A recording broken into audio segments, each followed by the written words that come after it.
नमस्कार दोस्तों, मैं गोविंद सिंह सैनी आज फिर से आपके सामने वही टॉपिक जो महिला एवं बाल अपराध जो टॉपिक है उसके बारे में चर्चा चल रही थी, उसी के बारे में आगे बढ़ते हैं।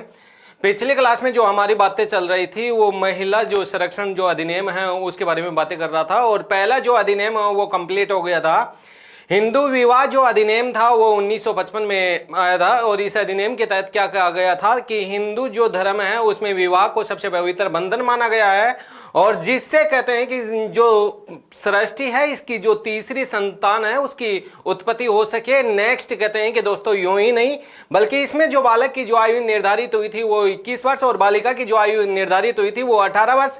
नेक्स्ट कहते हैं कि दोस्तों यूं ही नहीं बल्कि अग्नि के समक्ष जो 7 फेरे लिए जाते हैं वो एक रस्म बताते हैं। नेक्स्ट और 7 वचन दिलाए जाते हैं। नेक्स्ट यदि पहली पत्नी जीवित है और यदि व्यक्ति दूसरी शादी करता है तो उस व्यक्ति को कहते हैं कि भैया 7 साल की सजा सुनाई जाती है। नेक्स्ट यदि पहले पत्नी जीवित है और उसके कहने से यदि दूसरी शादी करता है तो उस दौरान जो महिला है वो अपनी शिकायत या मुकदमा दर्ज करवा सकती है। उसके बाद में नेक्स्ट दूसरे अधिनियम के बारे में बातें हुई थी, और वो दूसरा अधिनियम कौन सा था?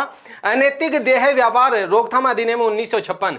इस अधिनियम में मैंने ये कहा था कि जो वेश्यावृत्ति जो बढ़ रही जो वेश्यावृत्ति है उसमें जो व्यापार किया जाता है उसको रोकथाम, और कहते हैं कि इसमें सुधार के लिए यह अधिनियम लाया गया या बनाया गया था। नेक्स्ट कहते हैं कि दोस्तों इस अधिनियम में कुछ बिंदु मैंने बताए थे, 7 बिंदु बताए थे। पहला बिंदु यह बताया था कि कोई जो व्यक्ति है वो किसी बच्चे या बालिका या नाबालिग के द्वारा जो किए गए जो वेश्यावृत्ति की कमाई पर निवास करता है तो उस व्यक्ति को सजा तो दी जाएगी, लेकिन कम से कम 7 वर्ष, और अधिकतम जो सजा दी जाएगी वो 10 वर्ष की दी जाएगी। उसके बाद में दूसरा पॉइंट मैंने ये बताया था कि कोई जो व्यक्ति है वो वेश्यावृत्ति के पैसों से जीवन यापन करता है तो उस व्यक्ति को कहते हैं कि सजा तो दी जाएगी, लेकिन कहते हैं कि 2 वर्ष की सजा दी जाएगी। उसके बाद में मैंने यूं भी कहा था कि यदि 18 वर्ष से जो कम आयु का जो बालक है और उसको वेश्यावृत्ति करने के लिए या गैर कानूनी संभोग करने के लिए यदि फुसलाया जाता है, बहलाया जाता है तो उस व्यक्ति को सजा तो दिलाई जाएगी,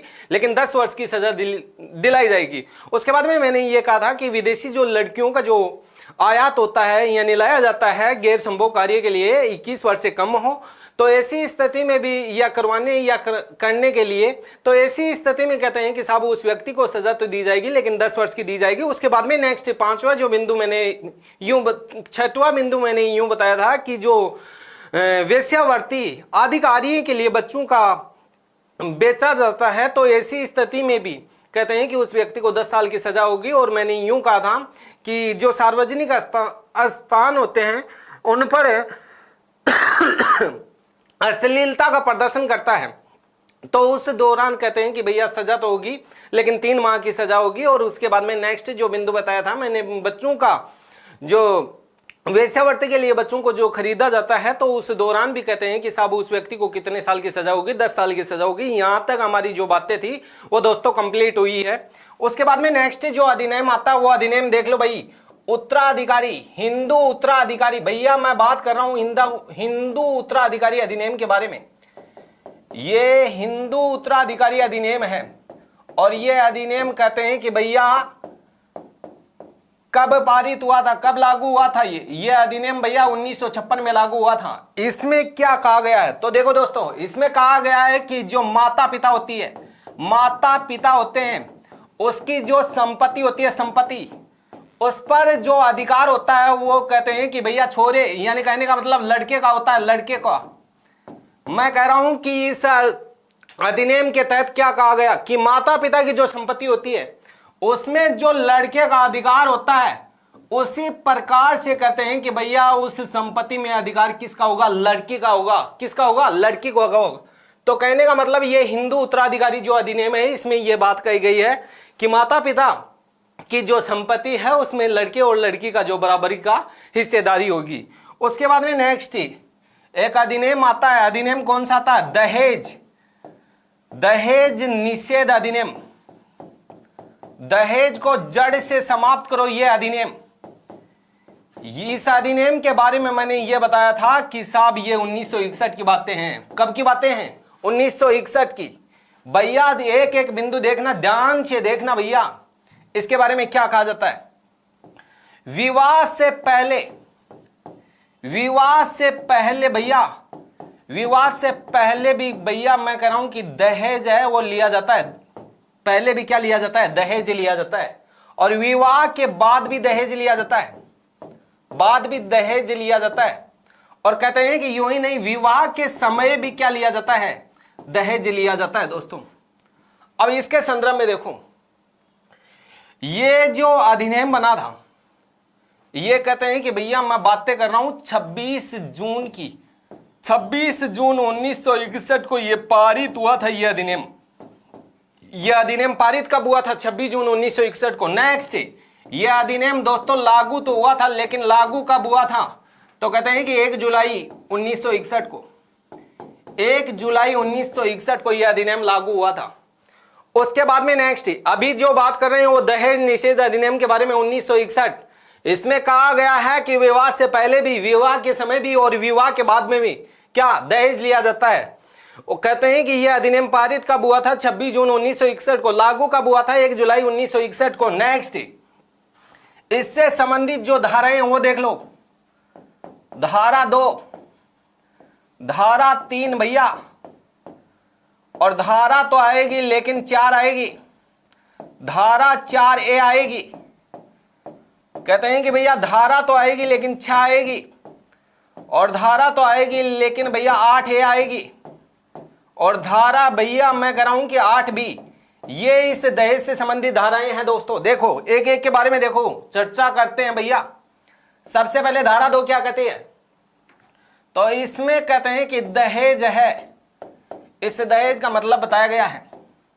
मतलब कि कोई भी संपत्ति होती है, कोई भी क्या होती है? संपत्ति, या भैया बहुमूल्य, बहुमूल्य प्रतिभूति, प्रतिभूति को लेना या लेने के लिए प्रत्यक्ष या परोक्ष रूप से, प्रत्यक्ष या परोक्ष रूप से जो तैयार होता है, यह दहेज है। दहेज का मतलब धारा 2 में बताया गया है। मैं कह रहा हूं कि धारा 3 क्या कहता है? धारा 3 यह कहता है कि दहेज है वो लेने व देने वाला, लेने व देने वाला, दहेज लेने व देने वाला, दहेज लेने व देने में सहयोग करने वाला व्यक्ति, साथ निभाने वाला व्यक्ति। कहते हैं कि इन दोनों को, जो दहेज लेने या देने वाला व्यक्ति, दहेज लेने व देने में सहयोग करने वाला व्यक्ति, इनको भैया सजा तो होगी, सजा। लेकिन कितने साल की सजा होगी रे? 5 साल की सजा होगी भैया। कितने साल की? 5 साल की दोस्तों। और यूं ही नहीं, कहते हैं कि इनको जुर्माना तो लगेगा, लेकिन कहते हैं कि भैया कितना लगेगा? तो 15,000 रुपए। 15,000 भैया। कितने हजार? 15,000। ये धारा कौन सी कर रही है? 3 कह रही है। धारा 4 क्या कर रही है? धारा 4 ये कह रही है कि साहब जो दहेज है उसको लेने व देने में उकसाने वाले, भड़काने वाले, कि मारा टिंगर को जब ब्याह हुई हो तो मैं तो चील गाड़ी ले आया है, रेल गाड़ी ले आया है। क्यों ले आया होगा बेटा? तू तेरी बेटी ने देसी जना तो मैं भी लिया से, नहीं कौन नहीं लिया। तो कहने का मतलब दहेज लेने व देने में उकसाने वाले व्यक्ति, छोरो नौकरी लागो, हेलीकॉप्टर चाहिए, अया इसकी मूसल का धजा बंद रही है भाई, ठीक है।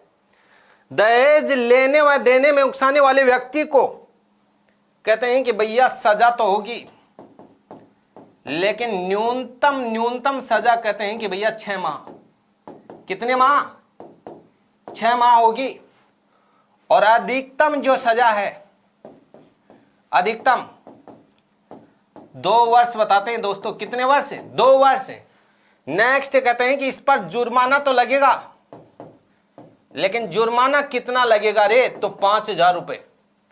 ये पहले यह प्रावधान किया गया था, लेकिन ये जो दहेज जो उन्मूलन कानून 1961 है, इसमें संशोधन हुए हैं 1984 और 86 में। 1986 में इस जुर्माना राशि को 5,000 से बढ़ाकर कितने हजार रुपए कर दिया गया है? तो 10,000 रुपए कर दिया गया है भैया। कितने हजार रुपए? 10,000 रुपए। उसके बाद में नेक्स्ट, जो अभिभावक होते हैं लड़की के, जो माता पिता होते हैं वधू के, उस माता पिता से कहते हैं कि जो बेवकूफ होते हैं, जो दहेज मांग करते हैं, दहेज क्या करते हैं? मांग करते हैं, उस व्यक्ति को भी वही सजा मिलेगी जो इनको मिलती है, वही सजा मिलेगी जो इन व्यक्तियों को दी जाती है। 1986 में जो संशोधन हुआ था भैया, 1986 में क्या हुआ था? संशोधन हुआ था। और इस संशोधन में यह कहा गया था, क्या कहा गया था? कि साहब जो न्यूनतम सजा तो होगी इस मामले में, दहेज वाले मामले में न्यूनतम सजा तो होगी, लेकिन कितने माह? 6 माह होगी। और अधिकतम जो सजा होगी वो कितनी बताई? तो अधिकतम सजा तो बताई, लेकिन कहते हैं कि भैया 10 साल, 10 साल तक होगी। कितने साल तक? 10 साल तक। यदि मामला बिगड़ता है, कहने का मतलब मामला क्या होता है? बिगड़ता है, तो आजीवन कारावास भी हो सकता है। लेकिन यहां 1986 में जो संशोधन हुआ उसमें न्यूनतम सजा 6 माह और अधिकतम सजा 10 साल। भैया ये इतना मामला समझ में आया क्या? अभी तक धाराएं 4 ही हुई हैं। देखो, पहली धारा के बारे में मैंने क्या बताया कि इसमें दहेज का मतलब है, मतलब क्या है कि कोई जो संपत्ति है या बहुमूल्य जो प्रतिभूति है वो लेना, और लेने के लिए प्रत्यक्ष या परोक्ष रूप से सहमति देना या तैयार रहना, तो उसको दहेज का मतलब माना गया। धारा 3 क्या कहती है? दहेज लेने व देने वाला व्यक्ति और दहेज लेने व देने में सहयोग करने वाला व्यक्ति, उसको सजा तो होगी, लेकिन कितने वर्ष की? 5 वर्ष की। और उसके लिए जुर्माना कितना? 15,000 रुपए। नेक्स्ट, धारा 4 क्या कह रही है? दहेज लेने व देने में उकसाने वाले व्यक्ति को जो सजा तो होगी, लेकिन न्यूनतम 6 माह और अधिकतम 2 वर्ष। जुर्माना पहले 5,000 रुपए, 1986 में यह जुर्माना बढ़ाकर कितने हजार रुपए कर दिया गया? 10,000 रुपए। यदि लड़की है, उसके माता पिता से, अभिभावक से दहेज जो व्यक्ति मांगता है, तो उसके लिए भी वही सजा होगी, या जो माता पिता दहेज देते हैं उनके लिए भी वही सजा होगी। नेक्स्ट, 1986 में संशोधन कर दिया गया और कहा गया कि न्यूनतम सजा इसमें कितने? 6 माह की, और अधिकतम सजा कितने? 10 साल की होगी। ये यहां तक धारा 4 तक तुमको समझ में आया होगा। उसके बाद में नेक्स्ट धारा आएगी, लेकिन भैया 4A आती है। ये क्या कहती है?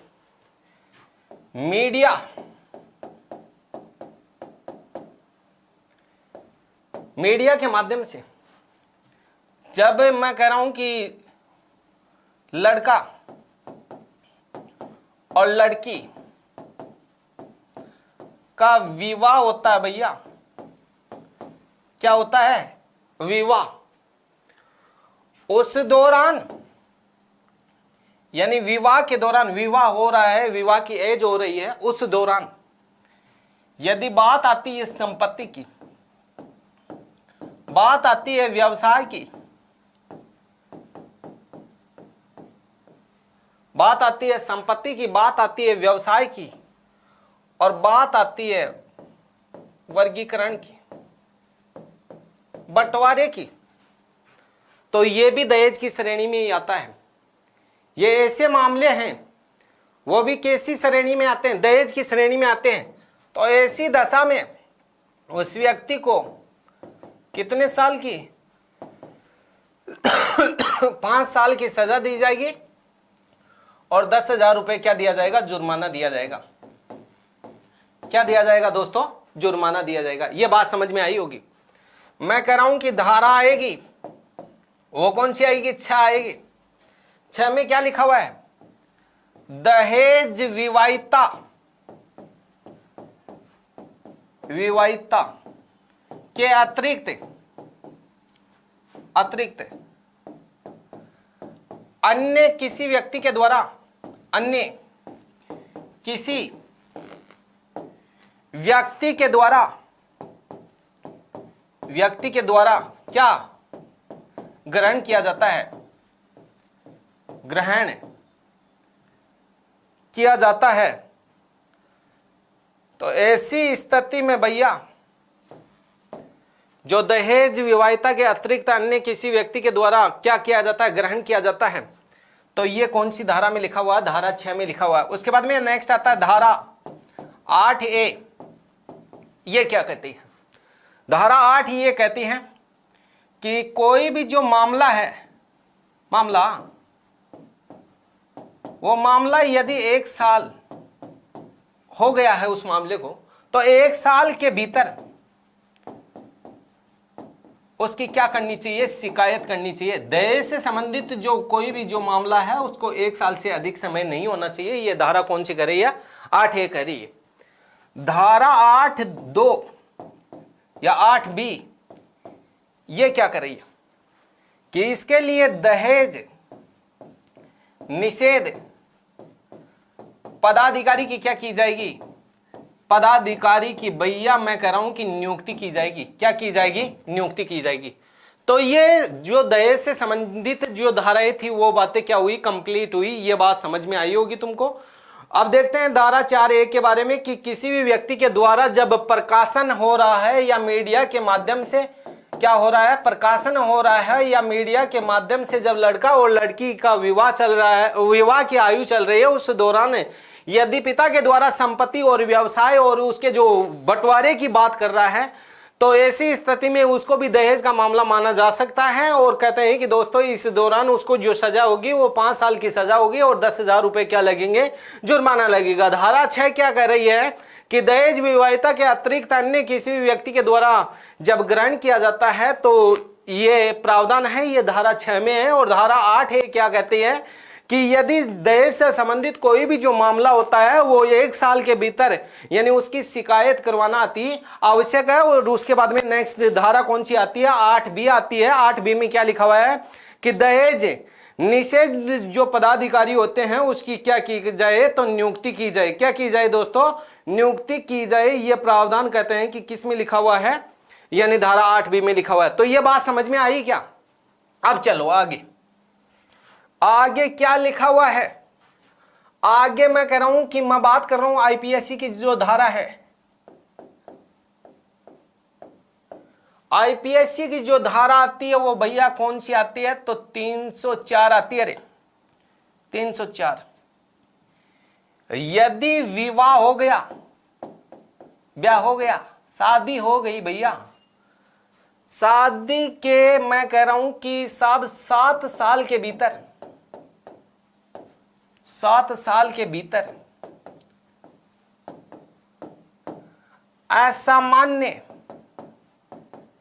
असामान्य तरीके से यदि मैं कह रहा हूं कि जो लड़की है वधू, उस वधू कहते हैं कि साहब बेचारी मर जाती है, निधन हो जाता है, निधन होता नहीं करवाया जाता है। ऐसी स्थिति में विवाह के 7 साल के भीतर असामान्य रूप से जब वधू का निधन हो जाता है तो क्या होता है, तो उससे संबंधित जो पहले कोई मामला है, यानी न्यायालय में यह सिद्ध हो जाए कि साहब इसकी जो मृत्यु से पहले इसका दहेज से संबंधित कोई मामला आया था, दहेज से संबंधित क्या आया था, कोई मामला आया था, तो ऐसी स्थिति में जो पतिदेव हैं, पति और उसके जो रिश्तेदार हैं जो इस षड्यंत्र में साथ दे रहे हैं, रिश्तेदार, उनको कहते हैं कि कम से कम 10 साल की सजा दी जाएगी, या फिर मैं कह रहा हूं कि भैया आजीवन कारावास, आजीवन क्या दिया जाएगा, कारावास की सजा दी जाएगी।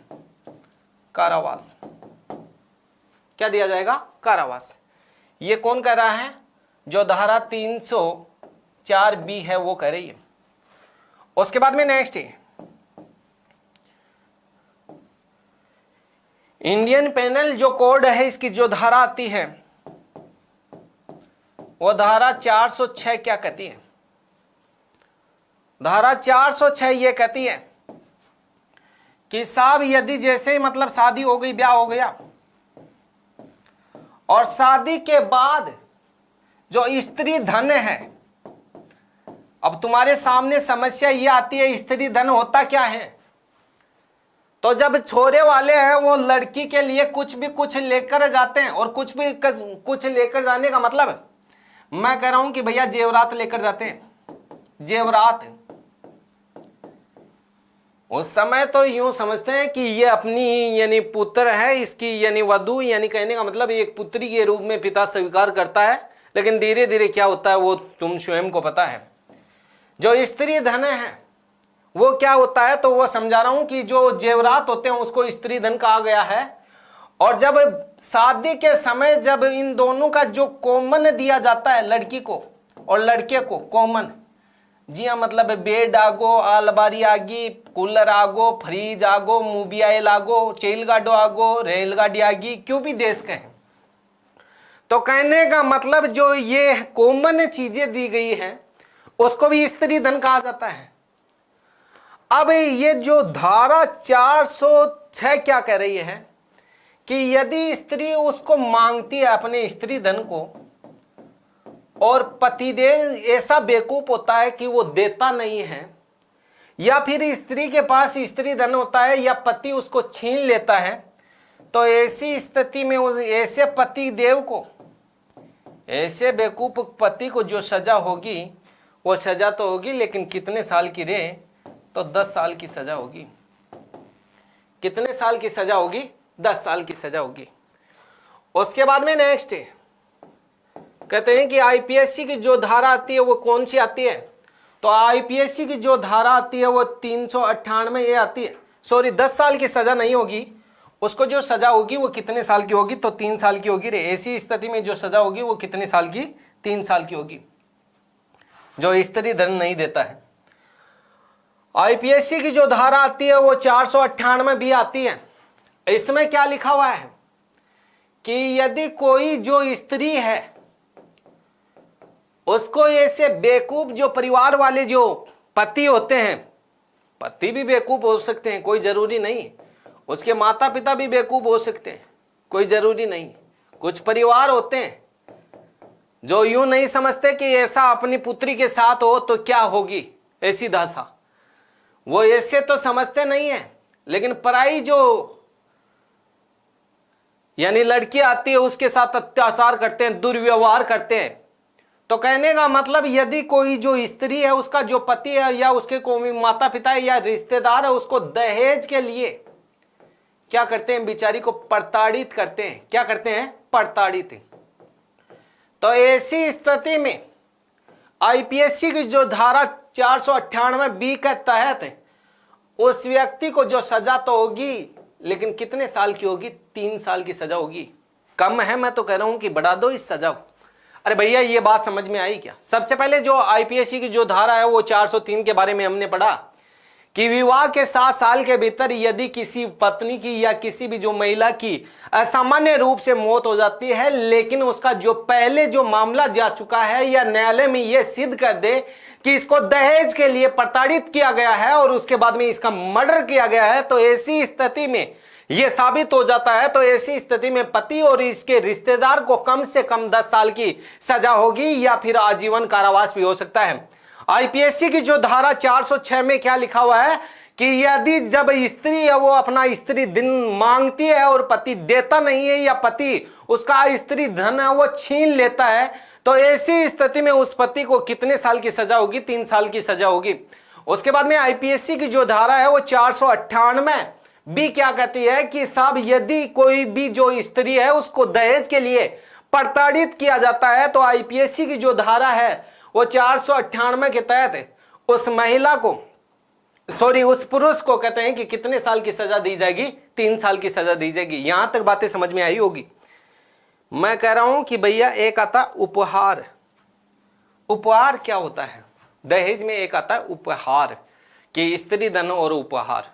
उपहार का मतलब यह होता है कि पति और उसके जो रिश्तेदारों को कुछ दिया जाता है, उसको उपहार कहा जाता है। अब सुनो रे, देखो ये जो दहेज उन्मूलन कानून बना था, दहेज उन्मूलन कानून, ये बना कैसे था? तो ये संयुक्त अधिवेशन के माध्यम से बना था। कौन से अधिवेशन के माध्यम से? संयुक्त अधिवेशन के माध्यम से। और ये जो संयुक्त अधिवेशन है, इसका जो प्रावधान देखने को मिलता है वो आर्टिकल कौन से में देखने को मिलता है? 108 में एम्बुलेंस आती है भैया। 108 में संयुक्त अधिवेशन का प्रावधान है। संयुक्त अधिवेशन 3 परिस्थितियों में बुलाया जाता है। नंबर 1, जब नवीनतम लोकसभा का क्या हो रहा हो, गठन हो रहा हो। नंबर 2 परिस्थिति, 9 वर्ष के प्रथम सत्र चल रहा हो उस दौरान।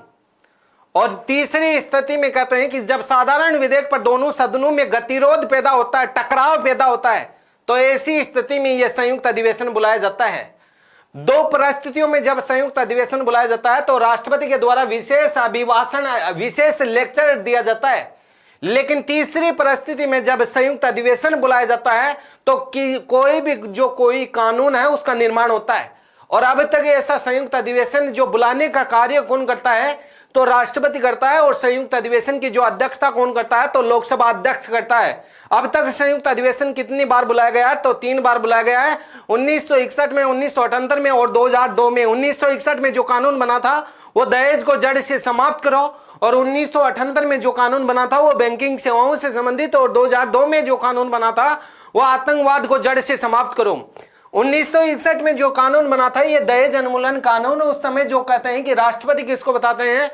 तो डॉक्टर राजेंद्र प्रसाद को बताते हैं। जबकि प्रधानमंत्री कौन था रे? तो पंडित जवाहरलाल नेहरू था। और उस समय इस बैठक की अध्यक्षता किसने की थी? तो अनंत सेन आयंकर ने, यानी ये लोकसभा अध्यक्ष था। अब तुम्हारे सामने क्वेश्चन ये आता है कि साहब जो कानून होता है, कानून यानी जो अधिनियम होता है, कुछ स्टूडेंट पूछ रहे थे कि अधिनियम है। देखो दोस्तों, मैं पहले स्त्री जो अपराध है उसके अधिनियमों की बात कर रहा हूं। कुछ बच्चे बोल रहे थे कि साहब ये अधिनियम नहीं बताया, ये अधिनियम नहीं बताया, वो बालकों से संबंधित अधिनियम है। अभी यहां जो बात कर रहा हूं वो महिला संरक्षण से संबंधित जो अधिनियम है उसके बारे में बात कर रहा हूं। एक एक अधिनियम बता रहा हूं। अब ये जो अधिनियम बनता कैसे है, तो ये बातें भी मैंने जो स्टूडेंट मेरे से पॉलिटिकल साइंस पढ़ा है उनको तो मैं बताया हूं कि अधिनियम कानून बनता कैसे है। सबसे पहले जो कैबिनेट स्तर के मंत्री होते हैं ये विधेयक की क्या तैयार करते हैं? रूपरेखा तैयार करते हैं। और रूपरेखा तैयार करने के बाद कहते हैं कि ये जो विधेयक है उसकी सामान्य जानकारी अपने अपने सदन के सदस्यों को देते हैं। यानी कैबिनेट स्तर का जो मंत्री होता है वो लोकसभा का भी होता है और राज्यसभा का भी होता है। सामान्य जानकारी इसको देते हैं। और उसके बाद नेक्स्ट इस विधेयक की जो लिखित पत्रावली है वो लोकसभा अध्यक्ष को देते हैं। पहला चरण यहां तक चलता है अधिनियम का। दूसरे चरण में लोकसभा अध्यक्ष इस विधेयक के लिए समय और तारीख निर्धारित करता है। और उस समय और तारीख पर विधेयक की कहते हैं कि साहब बारीकी से जांच होती है। बारीकी से जांच होने के बाद यदि विपक्ष ये कहता है कि इसमें संशोधन करना चाहते हैं तो एक समिति का गठन किया जाता है। और उस समिति का नाम बताते हैं परवर समिति। कौन सी समिति बताते हैं? परवर समिति।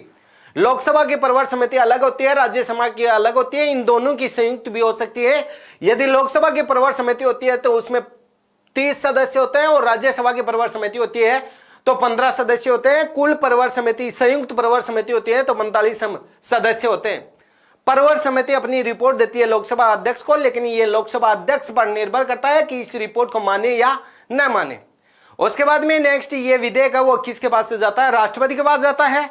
और राष्ट्रपति उस विधेयक को पुनर्विचार के लिए संसद में लौटा देता है।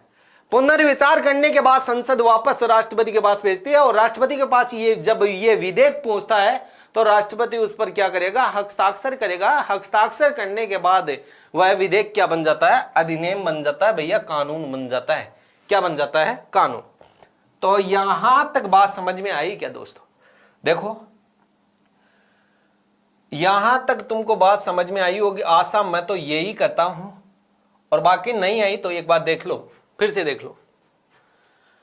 हिंदू उत्तराधिकारी अधिनियम 1956 है। इसके बारे में मैंने यह बताया था कि माता पिता की जो संपत्ति होती है उसमें लड़के और लड़की का जो अधिकार होगा वो बराबर का होगा।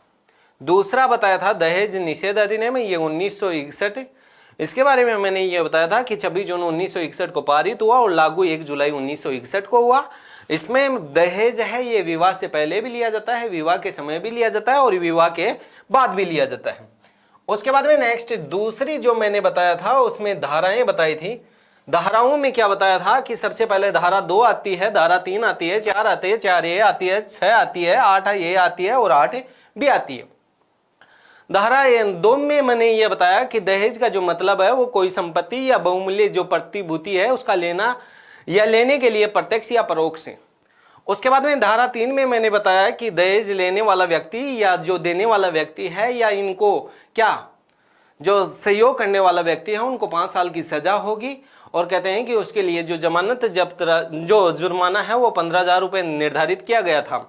उसके बाद में मैं नेक्स्ट धारा 4 के बारे में मैंने ये बताया कि दहेज लेने व देने में उकसाने वाले व्यक्ति को न्यूनतम जो सजा होगी वो 6 माह की और अधिकतम सजा होगी वो 2 वर्ष की। और जुर्माना पहले 5,000 रुपये था, लेकिन 1986 में इस जो अधिनियम था 1961 का, इसमें 1984 और 1986 में संशोधन किया गया, जिसके तहत ये जुर्माना बढ़ाकर कितने हजार रुपए कर दिया, 10,000 रुपये। अभिभावक से कोई दहेज मांगता है तो वही सजा का प्रावधान इसमें देखने को मिलता है। 1986 में संशोधन में कहा गया कि न्यूनतम जो सजा दी जाएगी वो 6 माह की और अधिकतम सजा दी जाएगी वो 10 साल की दी जाएगी। उसके बाद में नेक्स्ट जो धारा 4A है वो क्या कहती है कि प्रकाशन और मीडिया के माध्यम से यदि लड़का और लड़की की जो विवाह है उसके अपर के समय यानी बात करें पिता किसका बंटवारे के लेकर, संपत्ति को लेकर या व्यवसाय को लेकर, तो ऐसी स्थिति में उसको 5 साल की सजा होगी और 10 साल का 10,000 रुपये जुर्माना लगेगा। धारा 6 क्या कहते हैं कि दहेज विवाहिता के अतिरिक्त अन्य किसी व्यक्ति के द्वारा ग्रहण करना। और धारा 8 है कि में क्या लिखा हुआ है कि मामला 1 साल के भीतर है, यानी जैसे ही दहेज का कोई मामला आता है तो 1 साल के भीतर है यानी इसकी शिकायत होनी चाहिए। और धारा 8B में क्या लिखा हुआ है कि दहेज निषेध पदाधिकारी की नियुक्ति करना।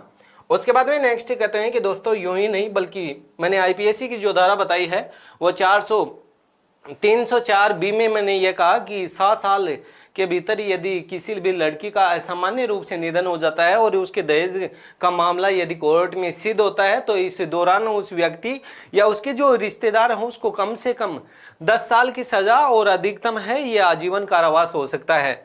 धारा जो आती है वो 406 आती है, उसमें लिखा हुआ है कि यदि स्त्री धन वापस नहीं दिया जाता है या छीन लिया जाता है तो ऐसी स्थिति में उस पति को 3 साल की सजा होगी। और IPSC की जो धारा है वो 498B के तहत क्या कहा गया है कि साहब जो स्त्री है उसको दहेज के लिए प्रताड़ित किया जाता है तो ऐसी स्थिति में कहते हैं कि साहब उस व्यक्ति को भी कितने साल की सजा होगी। उसके बाद में नेक्स्ट कहते हैं कि दोस्तों मामला यहाँ तक होता तो ठीक था, लेकिन मैंने ये बता दिया कि जो दहेज जो उन्मूलन कानून है ये संयुक्त अधिवेशन के माध्यम से यानी बना है। संयुक्त अधिवेशन अब तक कितनी बार बुलाया गया है तो 3 बार बुलाया गया है। मैंने 1961, 1978 और कहते हैं कि दोस्तों 2002 में बताया है। नेक्स्ट संयुक्त अधिवेशन की जो अध्यक्षता करता है वो लोकसभा अध्यक्ष करता है। और उसके बाद में नेक्स्ट मैंने ये भी बताया है कि कानून किस प्रकार से बनता है। तो बाकी जो चर्चा करेंगे वो